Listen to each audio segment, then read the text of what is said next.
Amigo y amiga, buenas tardes, buenas noches, buenos días a la hora que usted se digne en recibirnos. Estamos una vez más con Rixinacui TV Internacional. ¿Qué es lo que está ocurriendo en el hermano país de Perú? Van prácticamente 88 días justamente cumplidos en el momento en que se graba este programa. Y estamos prácticamente hablando de 3 meses, de 90 días de movilización, de paralización, de protestas y por supuesto también las consecuencias inmediatas que esto ha generado, como son fallecidos, lamentablemente se habla de 70, cerca de 80 y otras cifras más altas. En fin, es un enigma cuántas consecuencias en estos términos. Ni qué decir del número de detenidos, del número de heridos, de judicializados, en fin. Empezó un 7 de diciembre, a propósito o bajo el pretexto, digamos, de que el presidente electo por el pueblo, como es o como fue Pedro Castillo, fue vacado y en definitiva la salida todavía está en veremos. Pero desde quienes estamos en otras latitudes, ¿qué consecuencias tendremos? ¿O tenemos ya? ¿O por qué es lo que llegamos a este punto? Estas y otras inquietudes, por supuesto, procuraremos dilucidar con nuestros invitados que ahora mismo ya están aquí en nuestra sala virtual, desde Europa, desde Centroamérica, como también de Sudamérica. Lo presentamos de inmediato.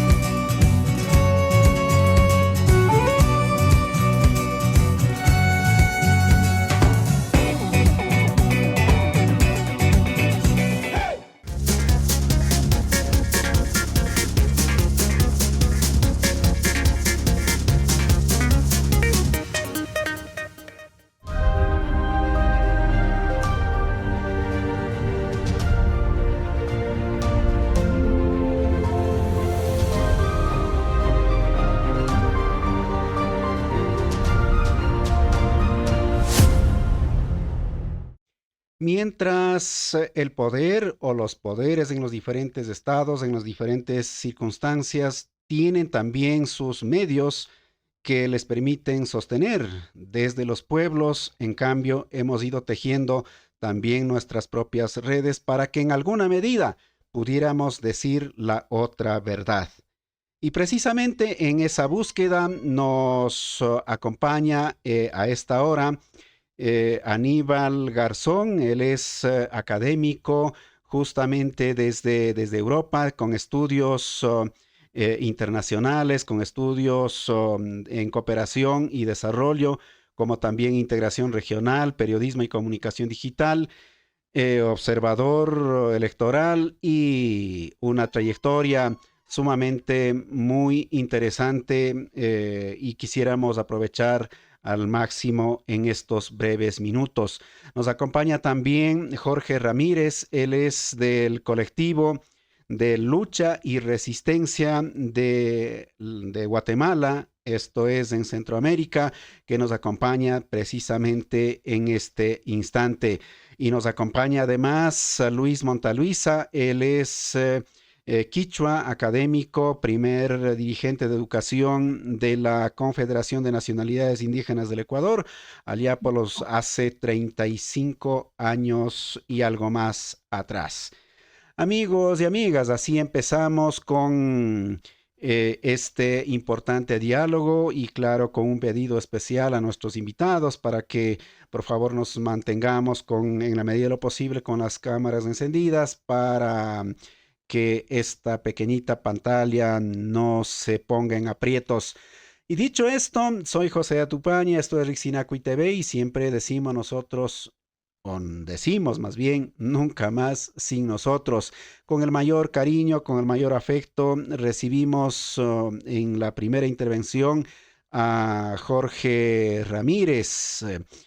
Bueno, ¿qué es lo que podemos decir en primera instancia, digamos, en la primera apreciación, al ver lo que medianamente conocemos quizá a través de diferentes plataformas, diferentes medios de lo que está ocurriendo en el vecino país de Perú?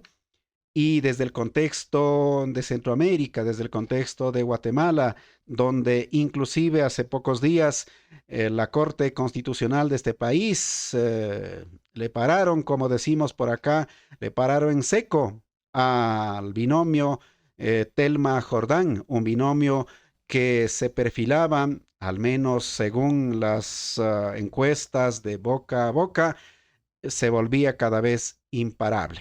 En fin, ¿cómo podemos interpretarlos? Jorge, te escuchamos. Bienvenido.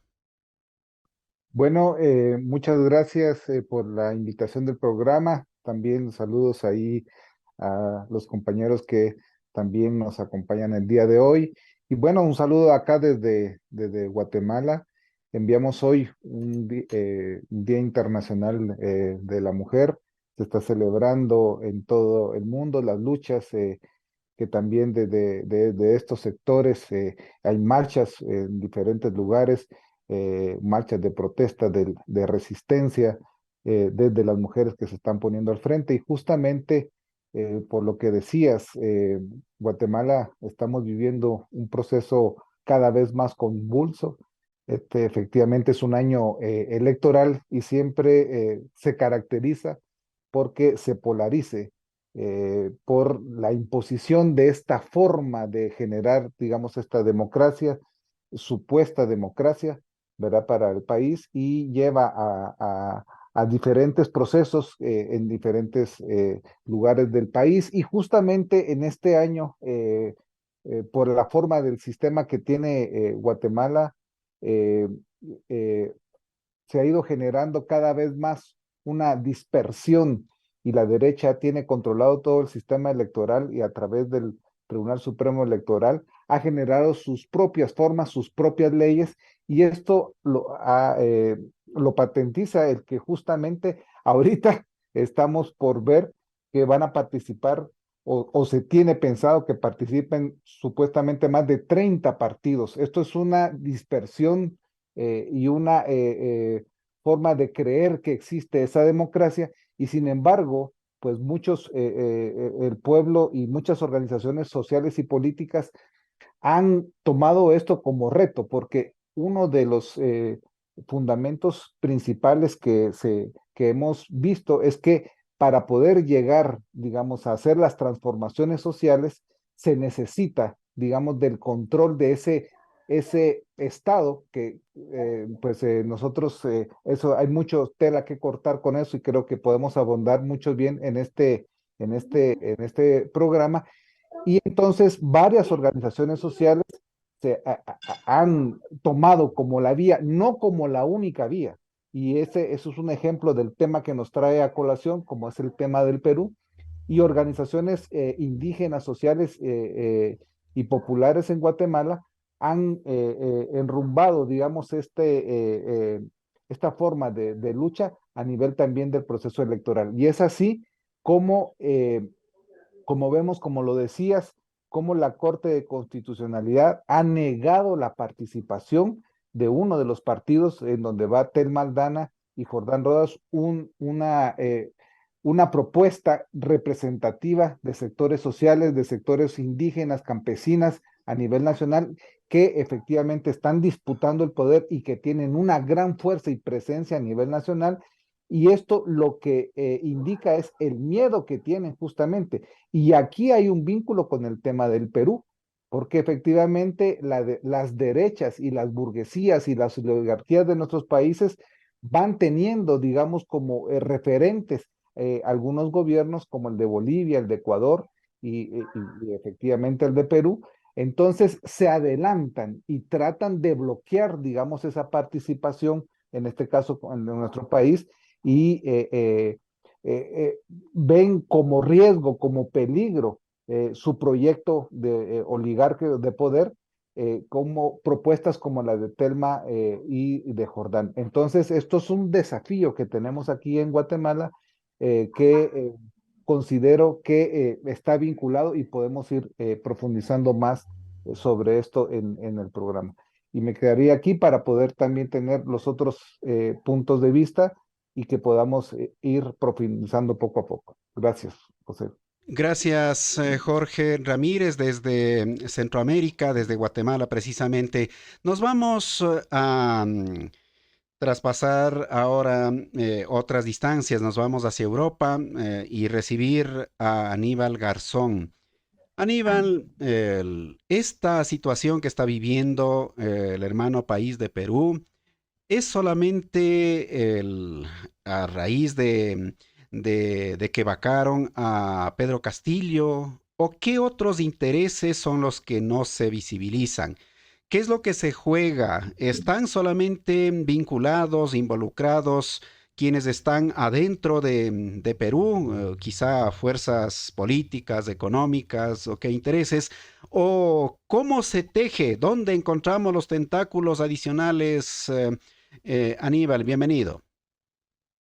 Gracias por la invitación. Nada, un saludo tanto para ti como los participantes, Luis, Jorge, y también a toda la audiencia. Saludar desde justamente la ciudad de Barcelona. Y bueno, bien, la pregunta, ¿no? Yo creo que justamente hay que enfocar en la pregunta como comentas. No solamente es el caso de Perú, sino yo creo que hay que abrir un poquito más allá, analizando el regionalismo latinoamericano. No olvidemos que en el 2015 se hablaba de la final del ciclo progresista.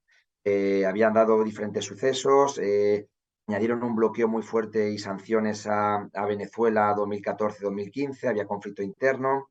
Nos vamos un poco, ¿no?, a lo que luego lo que pasó con Lenín Moreno, ¿no?, que sabéis mejor que yo en Ecuador, el caso de el golpe de Estado en Bolivia. Entonces había un momento que se hablaba de eso, ¿no?, de que parecía que las izquierdas estaban cayendo. Y vemos ahora mismo que pasó exactamente lo contrario. Hubo una nueva recuperación por parte de las izquierdas en América Latina. Volvió otra vez esa movilización, ¿no?, en contra del golpe de Estado que hubo en Bolivia. En Ecuador estuvo a punto, ¿no?, de ganar el correísmo, por poco no ganó. Lasso se hizo presidente, pero por poco no ganó. Tenemos la situación de Chile. Podemos luego criticar cualquier gobierno, ¿no?, pero estamos teniendo ahora mismo entre lo que es izquierda y derecha en Chile, una situación también que entra una izquierda. Tenemos el caso de Brasil, que le habían hecho un impeachment y no se recupera, ¿no? También un poco, pues iba viendo que Lula, con todo lo que es el lawfare que le hicieron, iba a ganar también las elecciones seguramente. En las movilizaciones que hubo en Colombia, también cuando hubo sobre todo antes del confinamiento, 2019, unas movilizaciones muy fuertes. Entonces, estamos viendo aquí, ha habido como un cambio y de repente tenemos un gobierno de izquierdas en Colombia, tenemos un gobierno de izquierdas en Brasil, tenemos un gobierno de izquierdas en Chile, o sea que en Sudamérica sobre todo, excepto a Ecuador y Uruguay y Paraguay, hay gobiernos de izquierdas y progresistas. Vuelvo a decir, con las críticas, ¿no? Con sus niveles y sus procesos nacionales. ¿Qué sucede? Claro, a partir de ahí, el hecho de Perú, Perú no un gobierno, donde entra un gobierno en un sistema, no olvidemos Perú, que tiene una constitución totalmente con un golpe de Estado del Fujimorismo. En Perú no hay una línea democrática, como a lo mejor otros países de América Latina pueden tener más elevada. En Perú tiene un poder oligárquico muy claro, con un vínculo con Estados Unidos clarísimo. Entonces, esa constitución del 93, las represiones que hubo, las corrupciones de los casos Odebrecht, todos los presidentes, tenemos una situación que en Perú era justamente el país más caro para dar un golpe. Lo que decimos ahora son golpes parlamentarios, no vienen los golpes al estilo 11 de septiembre de 1973, son otro tipo de golpes mediáticos, parlamentarios, el lawfare, etcétera, etcétera. Y sabían que Perú era claro para romper esa dinámica de una izquierda creciente en Sudamérica y que también estaba haciendo creciente también en Centroamérica, ¿no? Como está diciendo justamente Jorge, la represión, bueno, la ilegalidad que están teniendo con partidos indigenistas y de izquierdas. Entonces, hay unas movilizaciones, había ya en la América Latina, importantes, que justamente se ha llevado a cabo ese nivel de cortar. Porque estos procesos progresistas, no olvidemos, Perú, Lima, que se creaba el grupo de Lima contra Venezuela, ¿no? Era totalmente un país neoliberal, fujimorismo. Sabían claramente que estaban perdiendo una batalla importante la oligarquía nacional e internacional. No olvidemos eso que decimos, ¿no? Con Estados Unidos detrás, porque ha aceptado el gobierno de Estados Unidos el gobierno de Dina Boluarte. Y Dina Boluarte, como bien comentaba José, ha asesinado su gobierno 70, 80 personas, represión constante contra los paros nacionales, represión muy grande en Puno, en la zona del sur, indigenismo sobre todo, Cuzco, Puno, Arequipa. Estamos teniendo un proceso muy claro. Y ahora, y no me voy a alargar mucho más, porque quiero dar la palabra a Luis y luego iremos hablando, creo que tenemos que analizar los diferentes golpes que ha habido. Ha habido un golpe parlamentario, ha habido un golpe judicial, ha habido un golpe mediático, porque hay un silencio tremendo. Desde aquí, desde Europa, no informan nada sobre el tema de Perú. Es un silencio, mientras cuando sí que constante Venezuela, constante Nicaragua, los intereses geopolíticos también de Europa por sus intereses también con el litio que tienen allí, la materia prima. Hay un silencio constante. Entonces, ha habido intereses incluso de declaraciones de golpe militar, porque ha habido militares que decían que no aceptarían ese gobierno.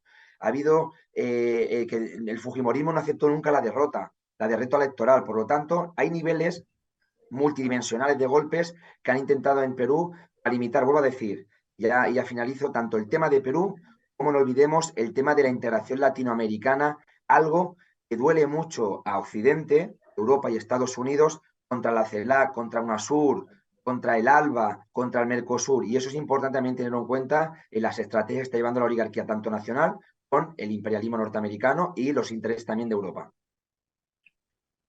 Mil gracias a Aníbal Garzón desde España, comentando, haciendo la lectura y el análisis de lo que ocurre justamente en Perú. Retornamos hacia Sudamérica, nos vamos o venimos más bien hacia Ecuador porque esta señal se genera en Quito.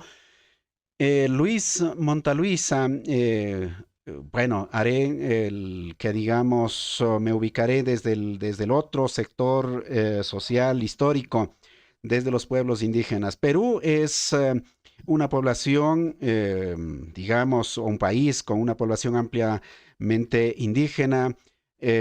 Alrededor de los 2 siglos, esto es 200 años de vida republicana, alrededor de 130 presidentes. Castillo era el único de origen campesino indígena.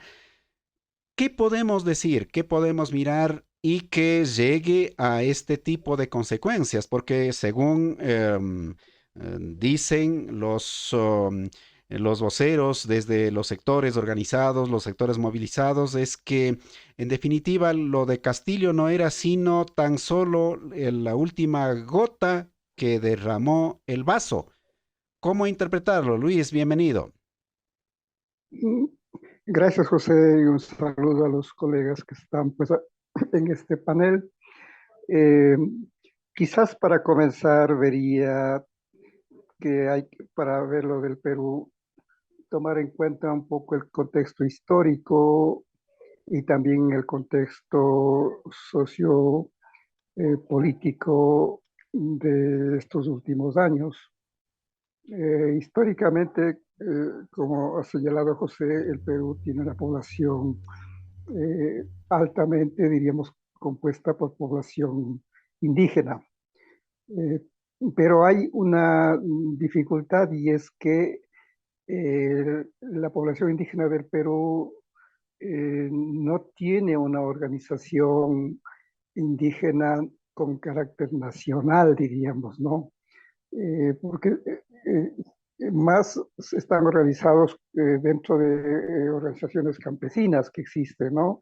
U obreras, eh, excepto en la Amazonía. En la Amazonía sí la AIDESEP, que es la Asociación Interétnica de la Selva Peruana, pues es una organización muy fuerte, pero la población indígena mayoritaria está en la sierra, evidentemente, y entonces ahí, digamos, no hay una organización tan fuerte, quizás este momento, y es posible que lo de Sendero Luminoso, diríamos, afectó tremendamente, porque eh, Sendero Luminoso, pues, en un momento se vio, diríamos, fraccionó a las comunidades, porque, eh, y creo que eso impidió, diríamos, que surja una organización como existe en Colombia la UNIC o como en el Ecuador la CONAIE, que diríamos han logrado consolidar un, diríamos, un nivel de organización bastante sólido, diríamos. Y en lo político, pues evidentemente el Perú fue sede de un virreinato y además la capital está en la costa, donde no hay mucha población indígena, diríamos, eh, excepto, diríamos, la población que ha migrado, pero la población que ha migrado, diríamos, sí es numerosa en Lima, pero diríamos, como que ha perdido el nexo de, con la sierra y entonces, al ser un virreinato, pues toda esta idea de clases, de castas, y eso me parece que limita bastante para que la población indígena tenga una eh, presencia política, diríamos, que influya a nivel del país. De lo que me han contado personas que el día de hoy han llegado de Lima, es que diríamos en las provincias o en los departamentos pues existe movilización y hemos visto, ¿no?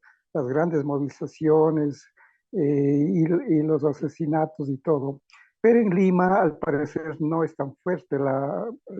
Existen, diríamos, movilizaciones en las tardes, después de la hora de trabajo, pero no es tan fuerte como, diríamos, para influir en el cambio de gobierno, por ejemplo, si es que piensan cambiar a la señora que se tomó el poder luego de haber vacado al presidente Castillo. Entonces, y seguramente por eso es que ha durado tanto tiempo, porque si en Lima se lograra, digamos, una fuerte presión, seguramente, pues, donde está el Congreso, donde están los mandos militares y todo, entonces posiblemente hubiera podido ya definirse esa situación y no, diríamos, durar tanto tiempo. Entonces, eh, ese es más o menos la perspectiva que lo veo. Además, en el Perú, de lo que he podido apreciar es que eh, Fujimori, pues evidentemente ganó como una alternativa a lo que llamaban derecha en ese tiempo, de Vargas Llosa, ¿no? Entonces, más o menos la gente pues votó por Fujimori en 1990 Y Fujimori en algunos aspectos, y posiblemente por eso es que tenga algún respaldo, es porque a nivel de obras de infraestructura hizo bastantes obras de infraestructura y también de riego, que diríamos, lo cual, pero igualmente el problema es cuando estos gobiernos ya se quedan en el poder y Fujimori pues manipulando y todo eso pues ya iba por el tercer periodo. Entonces ahí veo el riesgo que presentan cuando la población no ve todo el contexto histórico, no ve, diríamos, a nivel amplio, sino pues lo que a veces puede pasar este momento. Entonces se transformó en gobierno populista que obviamente pues pasó a servir a todas las transnacionales. Y entonces difícilmente yo veo que diríamos, alguien de izquierda, pero que además de la izquierda igualmente pues ha habido muchas decepciones, ¿no? Decepciones porque hay algunos gobiernos de izquierda, o sea, que mantienen el discurso, la cuestión dogmática, teórica, pero en la práctica igual están por la minería, por la destrucción de la naturaleza, y eso pasó también en Ecuador con Rafael Correa, ¿no? Entregó las telefónicas, imagínense que en el año 2010 teníamos que la oportunidad de que pasen a ser de la telefónica estatal, que es el CNT. Sin embargo, pues después de que en los discursos él dijo que sí, que les va a no renovar el contrato a las dos transnacionales telefónicas que eran Claro y Movistar. Sin embargo, pues después vino el jefe de Movistar, de Claro, a hablar con el gobierno, pues entraron a algún acuerdo y renovaron para 15 años. Y entonces ha habido esas decepciones y entonces eso también hace que la gente no tenga, digamos, con claridad muchas cosas. Entonces yo le veo muy complejo realmente esta situación y quizás tal vez me quede allí para escuchar igualmente las exposiciones de los demás compañeros para ir viendo tal vez algo más, ¿no? Es una situación compleja que la gente pues no tiene líderes y quizás ahí, por ejemplo, si es que la izquierda logra en algún momento ir al poder, primero tendría que tener cuadros muy bien, altamente preparados para tratar de equivocarse lo menos posible, porque evidentemente los grupos económicos están buscando algún pretexto para señalarlo, magnificarlo y utilizar eso como mecanismo, y que es lo que hicieron con Pedro Castillo, ¿no? Se aprovecharon de alguna pequeña cosa para, diríamos, eh, tomar como pretexto y vacarlo. Entonces, bien complejo que alguien que quiera realmente cambiar la situación de la población mayoritaria pueda mantenerse en el poder, porque tendría que Importante. tener cuadros altamente preparados y tendría que evitar cualquier, diríamos, signo de que hay que corrupción o cosas así. Entonces, y las transnacionales, pues que están siempre listas para ver de qué gobierno se valen para sacar sus ganancias, ¿no? Entonces, Em, es más complejo porque doctor no Montaluisa, podemos ver en blanco y negro. doctor Montaluisa, Sí, a ver si hasta sí, esa parte avanzamos y en una segunda vuelta damos continuidad, por favor, en honor al tiempo.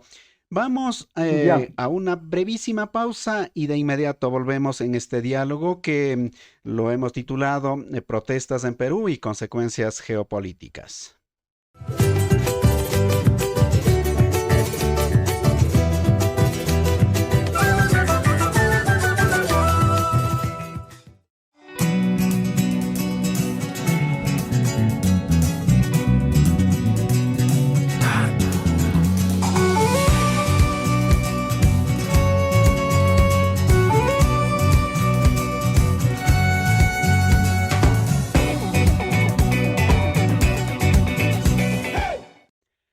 Estamos en este importante diálogo con nuestros directos invitados, abordando esta temática que así estemos dentro o cerca o lejos, a la final es el momento, digamos, de no desentendernos de lo que ocurre en Perú. Y por esta misma razón nos vamos hacia Centroamérica para escuchar, en cambio, en una segunda reflexión, en un segundo análisis de Jorge Ramírez, del colectivo de lucha y resistencia. Jorge, en Perú a la final es un mandato y se mantienen en aquello. En esta última parte, claro, han agregado una que lo voy a mencionar. Han dicho, bueno, en definitiva, renuncia de la presidenta, que cierre el Congreso y que llame a Asamblea Constituyente. Bueno, en esta última parte han agregado otro de los mandatos, sanción a los asesinos.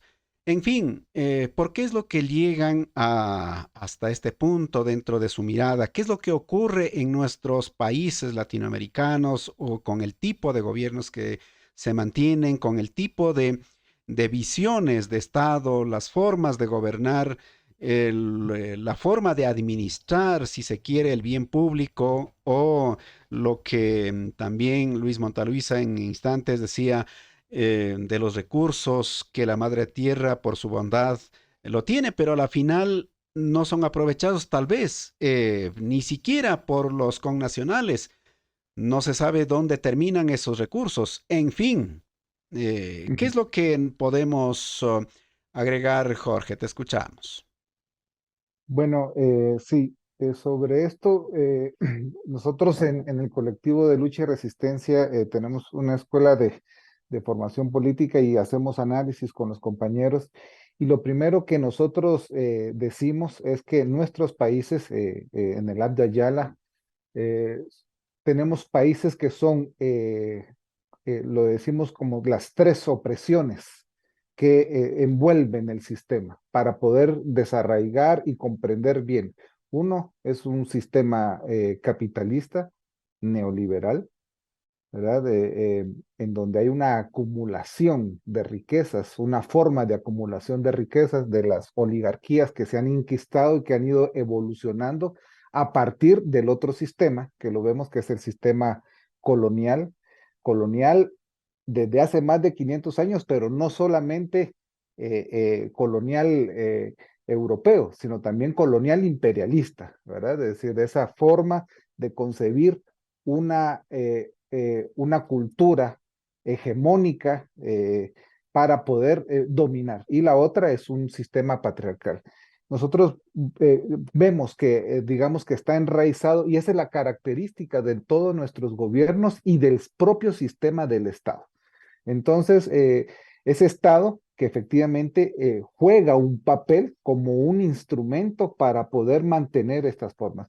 Me gustó mucho la interpretación que hizo Aníbal Garzón, ¿verdad? De cómo hizo un resumen y una caracterización de lo que está pasando ahí. Y aquí hay un elemento de lo que él planteaba que es fundamental para poder entender en nuestros países y en el Perú, y es el aspecto económico. Perú es un país altamente rico, es decir, no, es decir, no es que está en juego poco, no es un gobierno, sino que realmente las transnacionales y el imperialismo, hay un juego de geoestrategia, ¿verdad? Para poder mantener bajo control, porque durante más de 500 años han controlado nuestros países, y incluyo también el centroamericano. Centroamérica no somos un país altamente rico, aunque lo somos dentro de la región, pero sobre todo juega el aspecto geoestratégico por el lugar que nos ubicamos. Además, somos justamente el patio trasero. ¿Qué ha sucedido? Justamente ese avance de las fuerzas de izquierda, y cuando digo de izquierda también lo comparto con Garzón en el sentido que sí, podemos criticarlo y efectivamente es así, pero en cuestiones globales hay un avance y esto amenaza y afecta a sus propios intereses, lo que ha pasado justamente en Perú. Yo creo que inclusive nosotros, como lo hemos analizado aquí en otras organizaciones, hay que tener mucho, una lupa de lo que está pasando en Perú. ¿Por qué?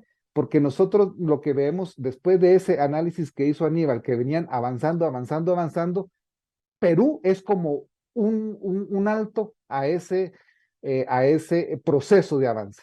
¿Y qué significa eso? Es decir, las burguesías, las oligarquías son globales. Y entonces, eso es lo que está ocurriendo en Perú, es como una señal, como decir, miren, no vamos a dejar que sigan avanzando estas fuerzas de izquierda y vamos a hacer lo que tengamos que hacer para detener esa ola. Y si no, miren, es una consecuencia de lo que está pasando en Guatemala. Ya efectivamente no están dejando, desde ya están previendo, porque ya saben lo que puede pasar con un gobierno como el de Pedro Castillo, ¿verdad? Que de todos modos, yo me siento, digamos, como optimista porque, bueno, también soy historiador y lo veo desde un punto histórico. Perú nunca va a volver a ser el mismo. Es decir, independientemente, estamos ahorita justamente en el ojo del huracán, es muy difícil todavía llegar a tener algunas conclusiones de lo que va a pasar ahí, porque aquí está en juego la vía, es decir, que en este momento es una vía electoral que es la que nos han dejado, ¿verdad? Pero no es la única vía para seguir haciendo esas transformaciones. Y ahí es donde decías justamente sobre el tema de la constituyente. En Guatemala también los pueblos originarios, las organizaciones, hay un grito de una constituyente, pero hay que ver este tema de la constituyente inclusive un poco más allá. ¿Qué hay detrás de todo eso? Es que hay una necesidad de una transformación del Estado, pero no solo de Estado, sino de concebirnos como naciones, como otras formas de relacionarnos socialmente. ¿Y qué sucede? En nuestros pueblos originarios, como justamente no es que tengan un pensamiento de nación. Guatemala es un país muy pequeño, pero tiene 23 idiomas. Imagínense, no es de que se esté pensando el territorio como una nación como lo tiene pensado el sistema colonial capitalista patriarcal, sino que efectivamente son territorios que tienen sus propias formas, sus propias formas sociales de organización, y entonces llegar, digamos, a organizar lo que nos planteaba Luis, verá esa complejidad. Nosotros vivimos también esa complejidad de cómo hacer una nación desde el Estado. Entonces hay otras formas de pensar el Estado. Yo creo que aquí está en juego elementos políticos, sociales y por supuesto económicos, esos intereses que ya estamos viendo, y entonces es un desafío. Entonces yo creo que Perú, como los demás países, pero sobre todo en este momento, es algo, es un caso, es una situación que debemos, bueno, aparte de solidarizarnos y de todo, sí prestarle mucha atención porque son las estrategias imperialistas que se están utilizando no solamente en el Perú, sino que es en toda la de Ayala y lo estamos nosotros viviendo también en carne propia aquí en Guatemala. Guatemala, es decir, no estamos lejos a que se convierta en un Perú, ¿verdad? Es decir, realmente la situación se está llevando a un punto en que los pueblos ya no van a soportar porque este Estado que nos colonial patriarcal ya no aguanta más, ya es algo que está en un deterioro, que se necesita un cambio en donde los pueblos originarios, nuestros pueblos y nuestras comunidades tomen, digamos, también un papel determinante para poder generar una nueva forma de relación social. Me quedaría por ahí. Gracias, Jorge Ramírez desde Centroamérica.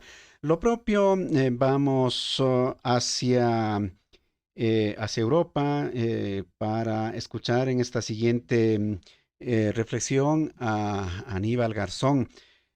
En definitiva, los estados que están por 2 siglos, en fin, han llegado al tope. Esto implica el nacimiento de nuevos estados, uno de ellos que al menos en América Latina cada vez van impulsando con mayor fuerza es el carácter de estado plurinacional. Esta es la vía, estamos tan cerca, tan lejos, eso implica también o muestra también lo que está viviendo Perú. ¿Qué podemos decir en esta panorámica de situaciones a ratos tan comunes de lo que ocurre, digamos, en Perú. También se vive que digamos en Ecuador o en Guatemala o en algún otro país con cierta característica, quizá variante, pero en el fondo son las mismas dolencias. Aníbal. Ujú. Sí, históricamente, ¿no? Y ahí Jorge, ¿no? Que es historiador, cuando empezó, ¿no? La colonización española a partir de 1492 y todo luego el proceso ese que hubo, ¿no? Las independencias en el siglo XIX, ¿no? Bueno, casi todos los países latinoamericanos, tener en cuenta que esa descolonización fue un tema de fronteras, político, pero no hubo una descolonización ni cultural ni económica.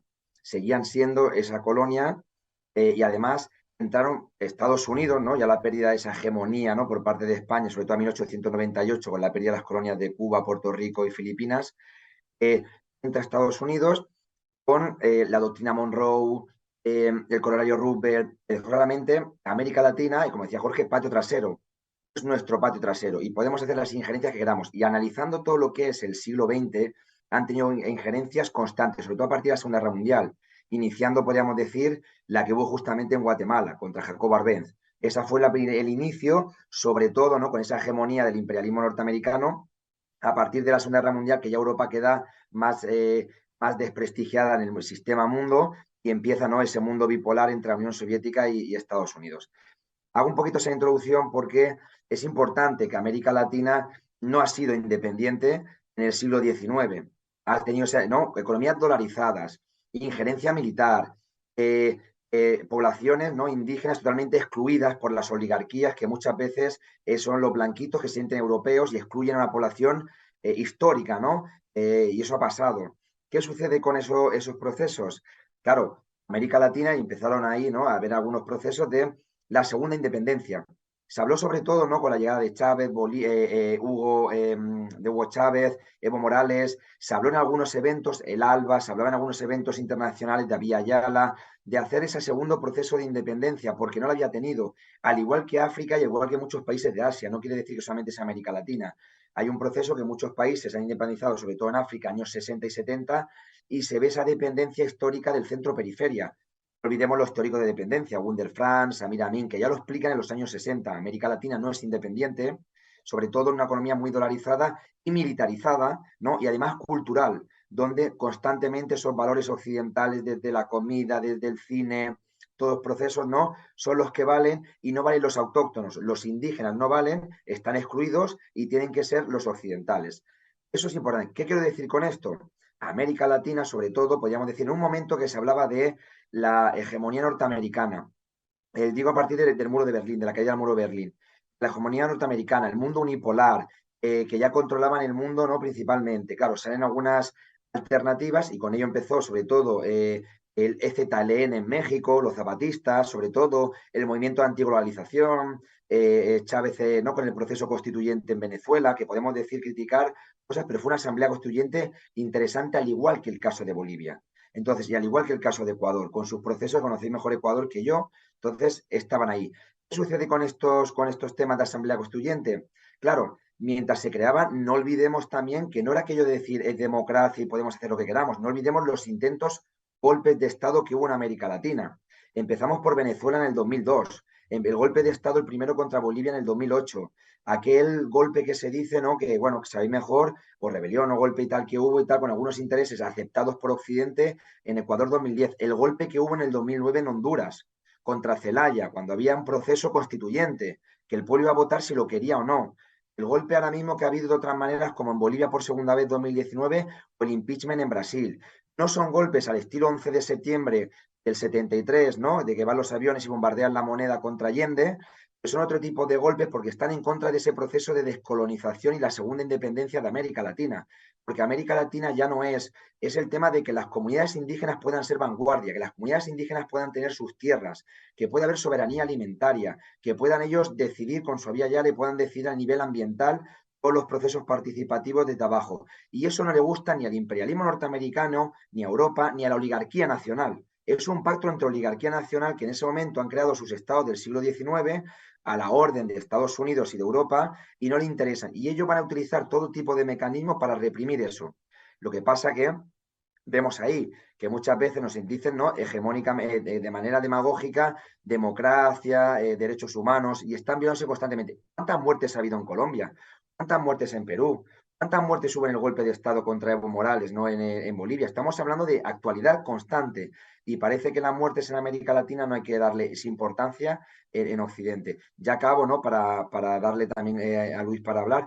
Creo que es interesante, sobre todo, ver esos procesos de segunda independencia que tiene que llevar, porque los procesos es pensar desde el sur, y en el sur no tienen que venir el norte a decir qué hay que hacer, es pensar desde el sur los proyectos, y esos son los procesos soberanos de verdaderos que tiene que haber en América Latina con las vanguardias.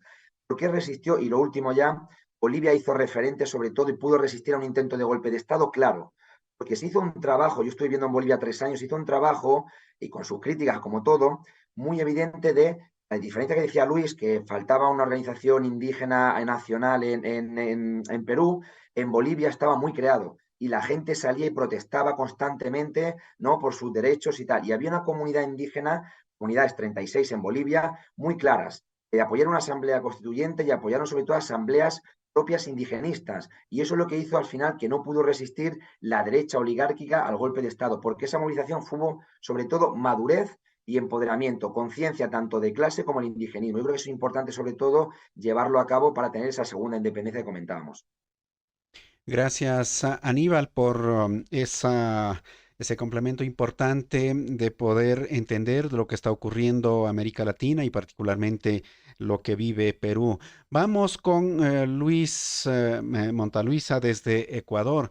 Luis, bueno, ha habido un periodo bastante particular, digamos, donde los gobiernos de tendencia de izquierda prácticamente han hecho importantes avances, como aquí se ha dicho, pero también no todos han tenido esa misma suerte.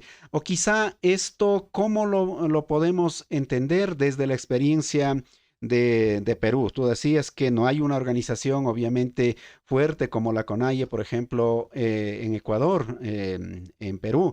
La CUNARC, esta confederación de organizaciones de ronderos campesinos, es una de ellas que al menos en esta semana van en uno de los siguientes esfuerzos por llegar a Lima, tienen movilizado a nivel nacional, precisamente en estos momentos en que estamos abordando este programa. Pero, en fin, ¿cómo impulsar estas experiencias desde los pueblos originarios, desde los pueblos, desde los sectores sociales, populares, que sea una alianza, no sé si así llamarlos, pero que haya un nivel de compromiso o de entendimiento antes que fraccionamientos, que ha sido uno de los errores tan fuertes, Luis? Sí, escuchándole a Aníbal y a Jorge, pues sus exposiciones y además con conocimiento de diferentes países, eh, tendríamos que ir pensando en que las sociedades en cada país deben elaborar un plan de Estado con visión de largo plazo, un plan sustentable, eh, y en torno a eso, pues, realizar consensos para poder salir de esta situación, porque lo que, es, lo que estamos es con muchos fraccionamientos y eso impide que, digamos, tengamos una fuerza tan contundente. En Guatemala la población indígena es mayoritaria, por lo tanto, los presidentes deberían ser de alguna de las nacionalidades.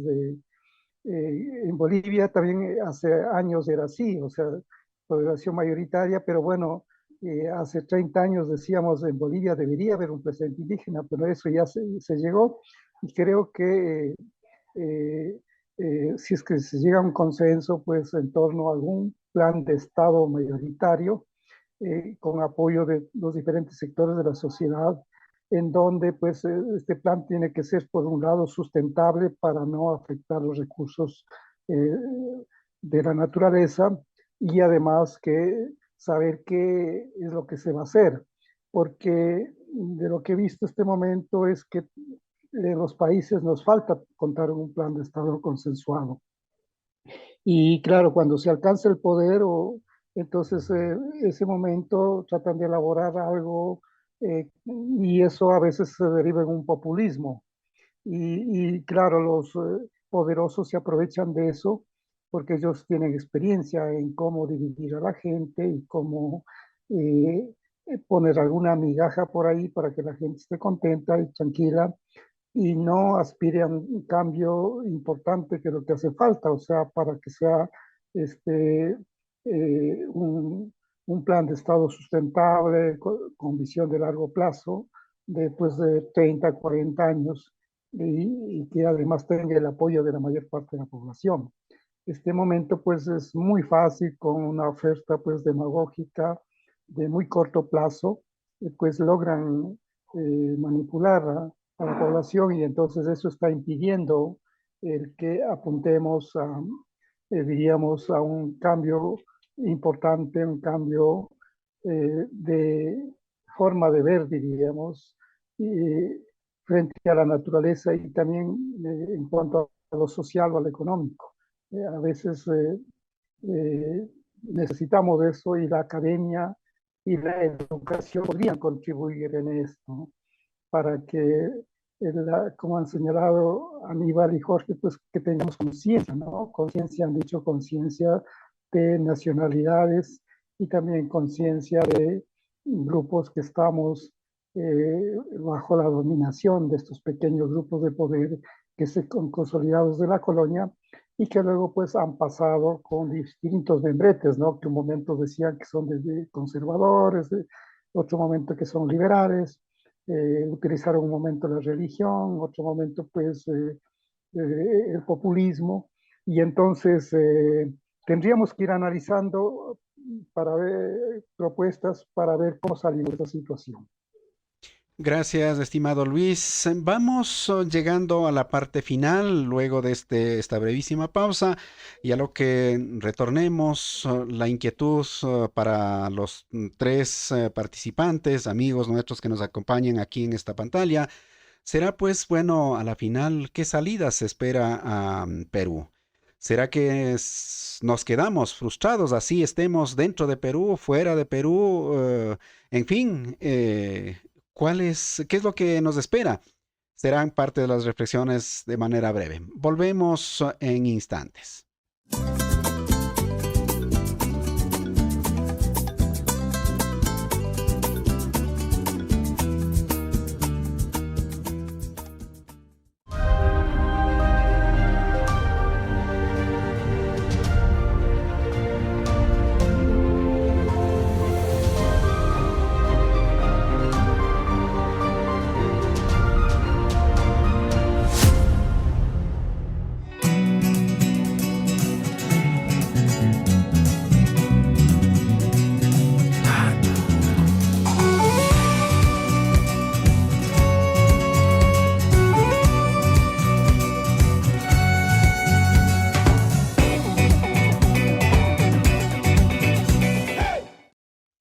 ¿Qué tan distante es la situación que está viviendo nuestro hermano país en Latinoamérica como es Perú?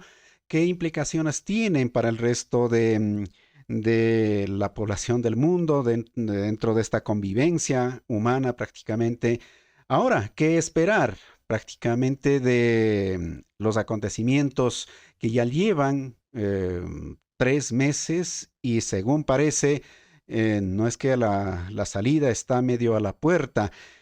¿Qué podemos decir? ¿Nos quedaremos frustrados? Digo, incluyendo como quienes aspiramos de que tengamos un mundo, un país, un espacio donde compartamos de una manera armónica. Vamos con esta reflexión, esta vez ahora hacia Europa. Aníbal, en esta última parte con el que nos vamos a despedirnos también, por supuesto. Sí, muchísimas gracias a ti por la invitación, también a Jorge, ¿no? y a Luis por sus excelentes reflexiones. Al final es un aprendizaje y a todos los oyentes. no me alargaré mucho, ¿no? Porque estamos ya cerrando. Yo creo que hay dos visiones que puede pasar en Perú. En primer lugar, podría pasar que tenemos, y analizando también un tema de regionalismo latinoamericano, tenemos la posibilidad que en Perú se dé la posición de Brasil o de Bolivia como intentos de golpes de Estado fallidos, por decirlo así, y se recupera, ¿no? Con 3, con 1, con 2 años, recuperar eso y a lo mejor ahí pues, hacer un gobierno de coalición de izquierdas que recupera el poder, vuelvo a decir, lo que sería el tema del gobierno. Todavía no tienes el Estado, porque el gobierno es una cosa y el Estado es otra. Lo económico, esa oligarquía, es otra situación. Eso hay que dividirlo muy bien. Pero podríamos decir que, bueno, al final con las movilizaciones se adelantan elecciones, pongamos 2023, perdón, se adelantan y de esa manera se podría otra vez recuperar el gobierno. Esa sería una. Pero luego tendríamos las opciones de, ha pasado también en otros dos países latinoamericanos, que una es Honduras, el golpe de Estado del 2009, y otra es Paraguay, que hubo un golpe de Estado del 2012 donde la movilización en ese momento, el tejido social, como no es tan fuerte, se dio un golpe de Estado con una represión elevadísima, un silencio mediático y finalmente hubo unas elecciones después donde la oligarquía se limpió la cara. No olvidemos el caso de Honduras. Fue incluso expulsada de la OEA y de repente en unas elecciones gana la misma oligarquía, la derecha golpista, y de ya no se habla del golpe de Estado. Sí que ahora mismo ha ganado las elecciones, ¿no? Han ganado la izquierda, pero han pasado, estamos hablando de que han pasado 12 años de represión, de exilio, ¿no? Y al final han ganado por una situación ya de desgaste totalmente del modelo neoliberal. Habría que ver qué situación se va a dar en Perú, si va a intentar renovarse, entre comillas, y decirnos que ha vuelto la democracia en Perú, etcétera, etcétera, intentar renovarlo, o que sí que la izquierda vuelva al poder. Yo creo que hay que tener en cuenta también que Perú tiene una realidad donde cualquier persona que sea de izquierda rápidamente le etiquetan de terruco, sendero luminoso, hay una represión ideológica muy clara. Y eso no es fácil. Las zonas rurales, sobre todo, donde iba allí a trabajar con profesores, había incluso un cierto miedo de movilización porque rápidamente etiquetaban de terrorista, de terruco, sendero. Entonces, eso que la estrategia de represión ideológica es importante también el tener en la realidad de Perú. Y el último punto, para no alargarme, analicemos lo de Perú también en un nuevo contexto internacional.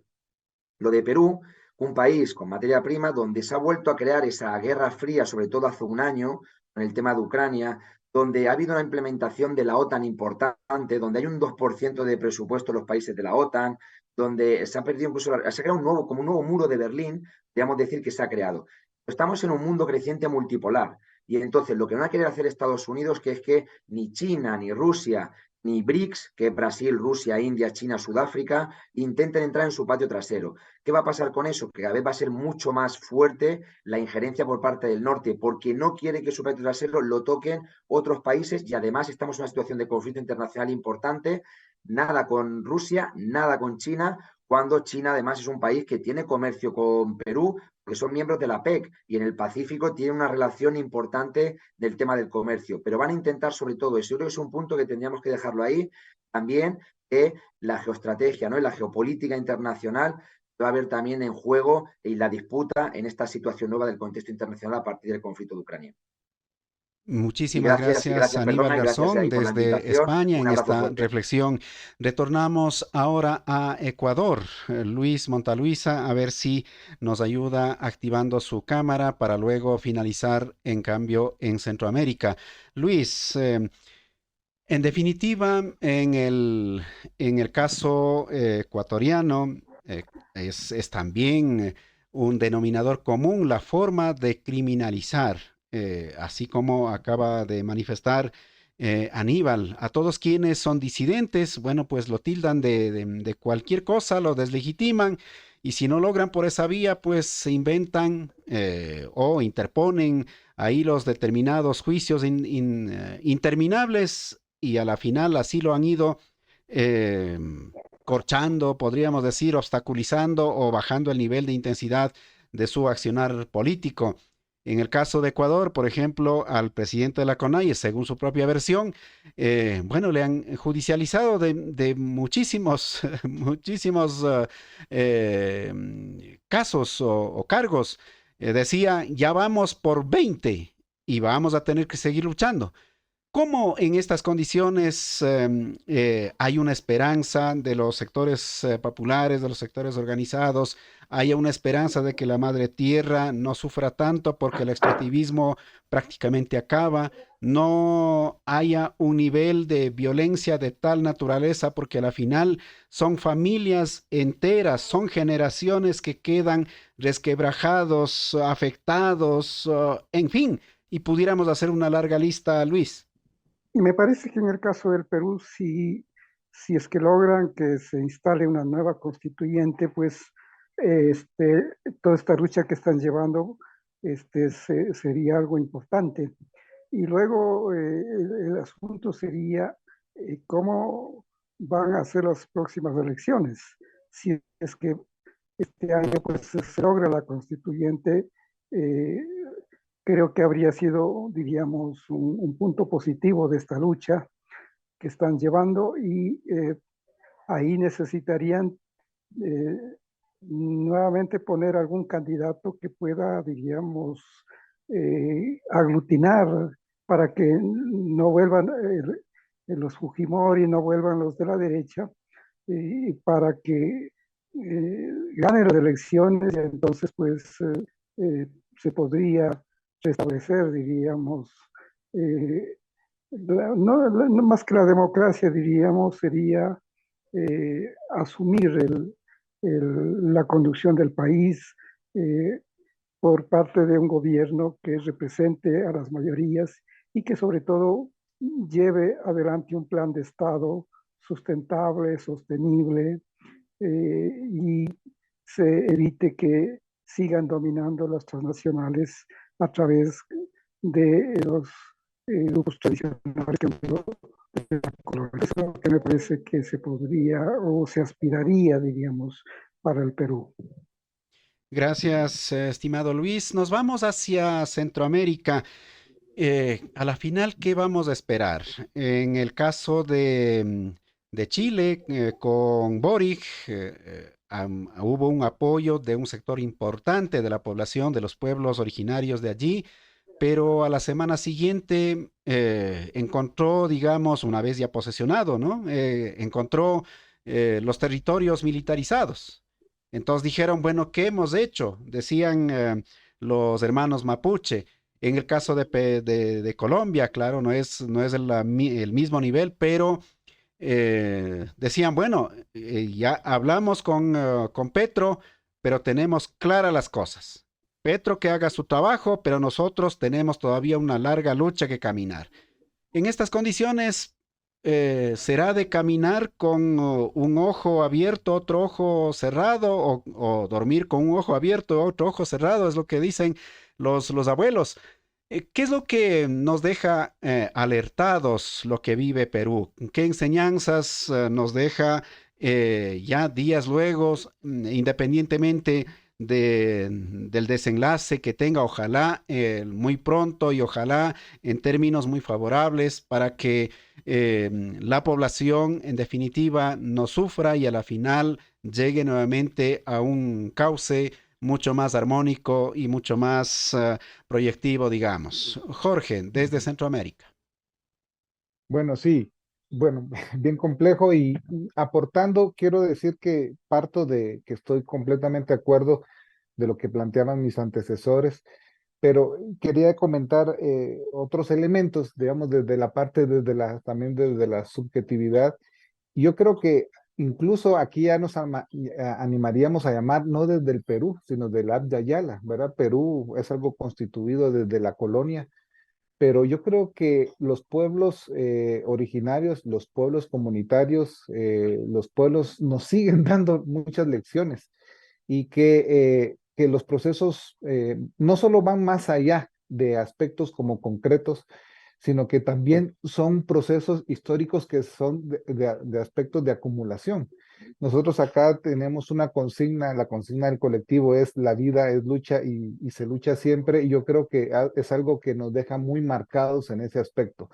Lo que ocurra en el Perú a mediano, largo plazo es algo que, no, que va a ser la síntesis, la acumulación de fuerzas, pero no solo de fuerzas cuantitativas, sino cualitativas en el sentido de ir madurando. Eh, por ejemplo, miremos de dónde vino Pedro Castillo, es decir, su partido no es un partido que tampoco digamos que sea un instrumento, digamos, de izquierda totalmente. Sin embargo, me imagino que todo esto va a dar un proceso para ir creando los sujetos políticos de transformación del Perú. Y así ha sido, ¿verdad? Incluso aquí igual también el proceso de Chile, aquí hemos estado como en las organizaciones, bueno, esto es una otra experiencia que nos deja a nosotros sin querer, digamos, como copiar, calcar, porque ningún proceso es igual, pero acá también los pueblos originarios y las comunidades hablan de las constituyentes, pero tenemos que ver que no solamente es una cuestión de lo que nosotros queremos, sino que también tenemos un enemigo enfrente que está haciendo cada vez cosas que lo van a limitar. Entonces, lo que ocurra, digamos, en el Perú, yo creo que va a ser oportuno ver cómo va a ir madurando, digamos, para mí ese proceso. Para mí me cuesta decir un poco cuál es, digamos, a corto plazo lo que va a pasar. Lo que sí creo es que sí tengo mucha confianza en los procesos comunitarios del Abya Yala. Quiero comentarles que nosotros acá, cuando se dio lo del gol, bueno, cuando le dieron el golpe a Pedro Castillo, aquí en Guatemala, por lo menos no sé si fue así, pero la primera reacción es, aquí se terminó todo, no dábamos un centavo, no nos imaginábamos que Perú iba a resurgir en un movimiento de rebeliones y de contestatarios, que creímos que eso iba a quedar ahí. Sin embargo, nos demostraron de nuevo los pueblos que están ahí, que están organizados y que que se van a seguir alzando después de 500 años y que creo que van a ir encontrando. También, por ejemplo, el tema de la constituyente, sí, son objetivos y la constituyente, verla, digamos, como concepto es más bien la transformación, pero no la constituyente o no un gobierno de izquierda, no un gobierno, ya no lo han demostrado, es justamente el objetivo final, sino que hay una transformación mucho más allá que nuestros pueblos nos lo están diciendo y yo creo que va a ser una cosa que debemos de ir caminando, ir transformando eso en esos procesos asamblearios que se están dando, que lo hemos visto en Ecuador, que lo hemos visto en Colombia, que lo hemos visto en los diferentes países, ¿verdad? Del Abya Yala que se han ido organizando. Entonces yo creo que yo veo, digamos que independientemente de lo que pueda ocurrir a corto plazo, va a ser importante, digamos, cómo ir construyendo y no permitir,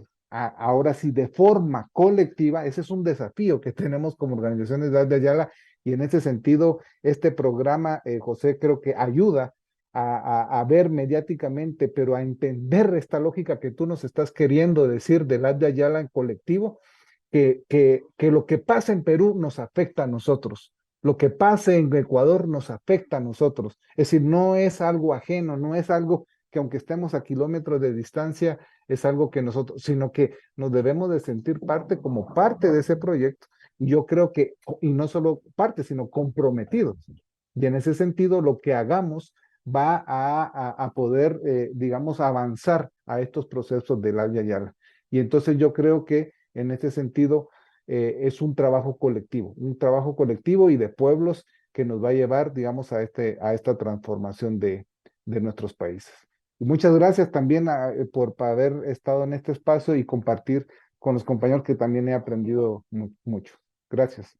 Gracias a Aníbal Garzón desde España, gracias Luis Montaluisa desde Ecuador, gracias a Jorge Ramírez del colectivo de lucha y resistencia de Guatemala. Esta tarea simplemente es un granito más, digamos, de contribución a todo este cúmulo de reflexiones, a esta minga por romper el cerco mediático.